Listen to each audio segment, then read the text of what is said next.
Hello, everybody. Adam Parks here with another episode of Receivables Roundtable. Today, I'm here with my longtime friend and one of the most important guys that you never actually get to meet in our industry, Mr. Mark Reinhard, who is the solutions architect for Concepts2Code, an organization focused on payment portals, which is why I wanted to have a discussion with him today. Actually, payment portals would be an understatement for what you do. I would say more consumer interaction portals online. But today I wanted to talk a little bit about the evolution of the types of portals that collection agencies and debt buyers and creditors use to communicate and to work with consumers that are past due on their debt. So, Mark, thank you so much for coming on and having a chat with me today. Thanks for having me.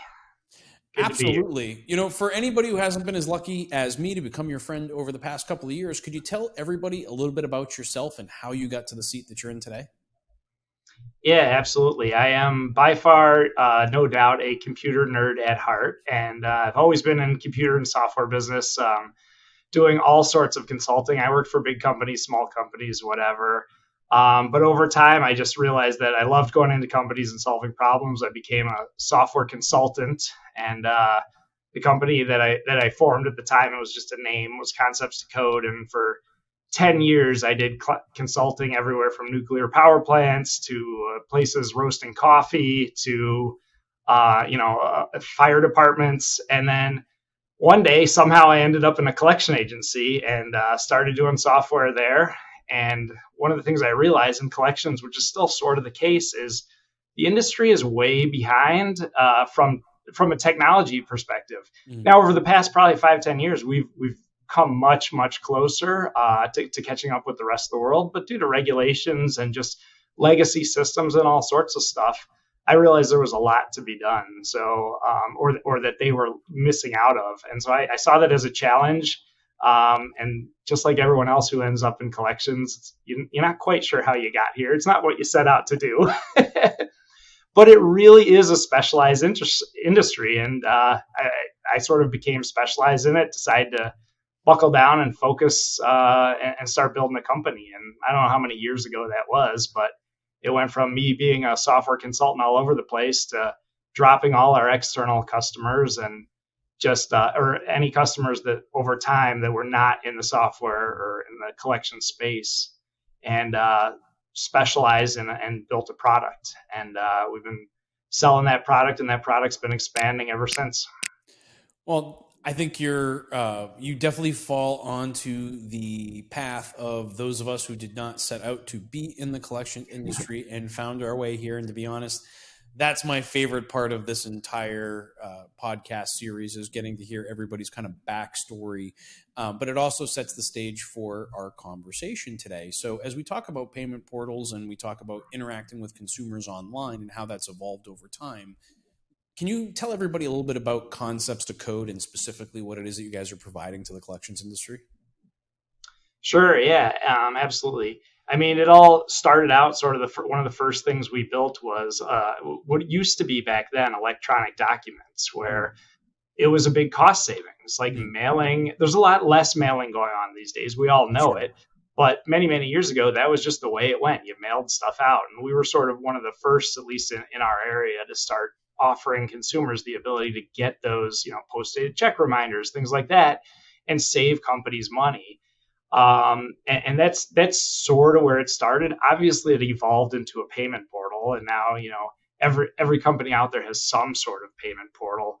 But we've been merging those things and then working on emails and textings and things like that, and really creating like the customer experience and with obviously the main objective in debt collection, which is to collect more payments. Mm-hmm. And we focus strictly on collecting more payments online, driving more people online.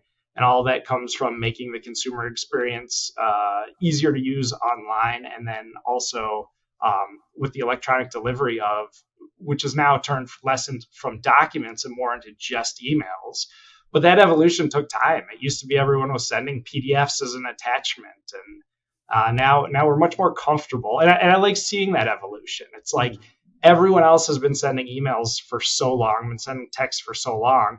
But this industry, while most of us are there, there's still some people who aren't doing one or the other. And it's nice to be kind of pushing and helping different agencies get to that point. Well, it sounds like you have been along on the ride for the evolution of online consumer interactions. And so I know you and I have always kind of come at this from two different angles, and mostly because we were providing two different solutions where, my team at Branding Arc has been focused on kind of the website experience and driving people to the portals. And then you're actually doing that consumer level interaction between the agency, law firm, or creditor and the consumer themselves, which I find to be interesting. So let's talk a little bit about what that evolution has looked like. I know back in 2011, I believe, when I started building websites, all we would see from a payments perspective was a single static page that would accept payments, that was being hosted by whoever their payment provider was. Right. And that was pretty much the extent of how they were interacting with the consumers through their website. Well, now it's come into something very, very different. Let's talk to me a little bit about what your experience has been like as that evolution from the static page to these more dynamic experiences that we see today between consumers and agencies.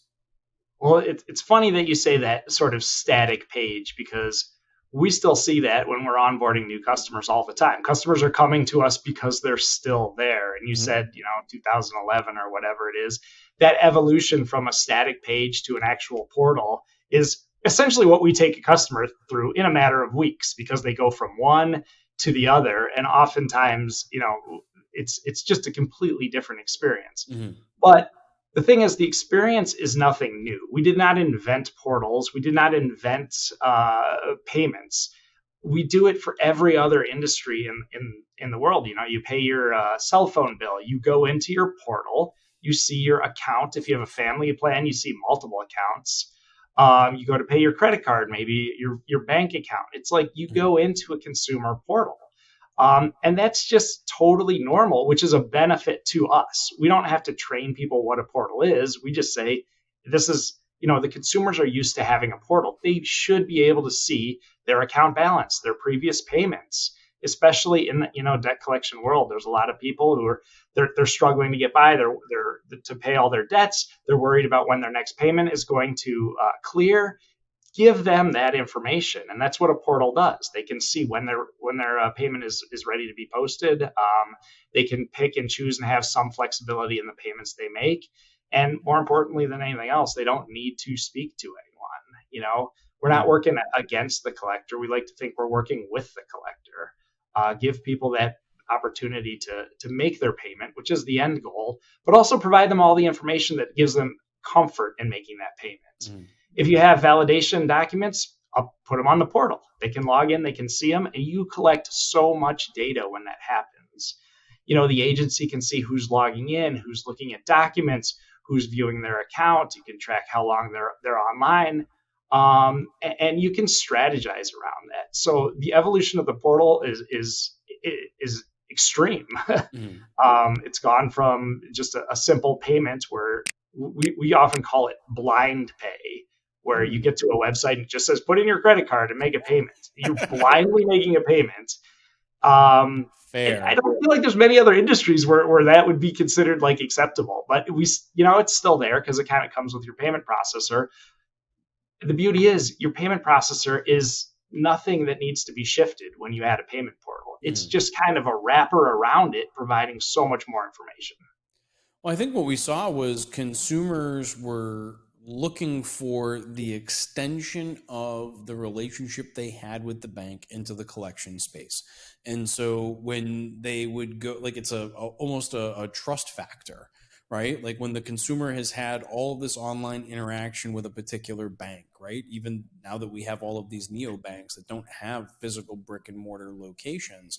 And so that online interaction, I mean, I avoid walking into the bank like at all cost. If it's something that I can do online and not wait in a queue for an hour, like that's what I'm going to do.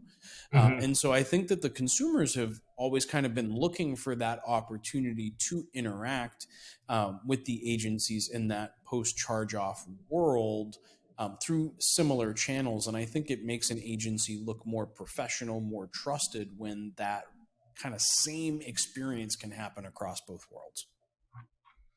I mean, no doubt. Again, it's the same for anything. Would you go to a cell phone provider that wouldn't supply you your balance online? You had to go in the store to see what your balance is, or you had to, or see when your next payment was due. Like, you wouldn't interact with these companies.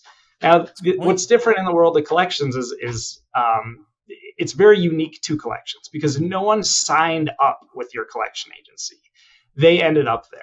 Mm-hmm. But they've often ended up in multiple collection agencies, mm-hmm. and having portals and an friendly interface and not requiring people to talk to someone to get their information, to make a payment, whatever it is, you're providing the best experience for that person. If you owe a balance that you haven't paid in 6 months or longer or whatever it is, it's not something that you're thrilled to talk about. It's not a comfortable conversation by any means. But you do hope that there are people who want to resolve it. If people have no intent of resolving it, which some consumers don't, mm-hmm. You're not gonna get it anyway. But for those who have an intent to pay, make it as easy and friendly and non-confrontational as possible. And just awkward conversations on a phone, such as, I can't tell you what this communication's about until you tell me your date of birth and your last name and your mother's last name. Like, we're all required to do it because it's the law, to validate people, but it's extremely awkward and it wouldn't fly in any other industry. So those are the confines that have sort of kept collections and technology a little bit behind. It's because of these weird regulations that it wouldn't really apply to any other industry. Mm. So what we do, and not just we, but sort of all the technology companies, is accept that is the world we live in. There are constraints, but it's much more comfortable to validate your identity on a website than it is just giving your information to someone who called you. So just the consumer validation is a big part of it. People feel more comfortable. I don't know any collection agency that has agents working at 2 a.m. But everyone that we work with can obviously take payments at 2 a.m. There's just literally no downside to it. And that is, that's when some people want to make payments. Who cares? Well, it also goes back to the compliance. Like you had mentioned, when the consumer and the collector are interacting directly, one, the consumer probably doesn't want to be having that interaction if they can avoid it. But every one of those interactions is an opportunity for a payment, but it's also an opportunity for a compliance violation or a perceived compliance violation, right? And I think the perception is more important than the reality in most courts. So, when we look at it, it's like, if I can get the consumer to go online, if I can get the consumer to interact through a way that provides me with additional protections and safety, my portal's not going to make a mistake, but my collector might. And so if I have that opportunity and the consumer prefers it, like, why not enable them to interact that way? And that comes down to, I know it's been a challenge for debt buyers in the past when a passive debt buyer, for example, has accounts that are placed out with all these different agencies. A consumer reaches out to them or goes to their website, and a lot of them are not pointing them directly to those agencies through that digital format, and therefore someone has to manually answer these calls and kind of reroute these people out to those individual agencies. Is that a challenge or a problem that you've kind of experienced through your side of the world? Yeah, there's no doubt. I imagine every collection agency experiences that. We're on the technology side, so it's a little different from us. But for sure, people are reaching out to you and they're asking, why can't I make a payment on the account? It's because the account was recalled yesterday. It happens. But the good thing again about a portal is you can relay that information to them. You can still authenticate that person. You have a minimal amount of information you can disclose to them, and you can simply present that to them. Your account is no longer with us. It's been recalled by the client. Here are some things that you can do about it, whether it's, contact us, request that we bring it back, contact the client, see where it's at, contact whatever. You can still capture that. You can still work with that. So I think one thing that's often not always thought about as much from a payment portal is it's also a communications portal. Mm-hmm. People are reaching out to you, to your agency. They may just fill out a quick form like, why do you keep calling me? Like that's a lead in our world. That's someone who took the time to call you back, or go to your website or something like that. You may or may not establish communications with them, but that's something worth following up on.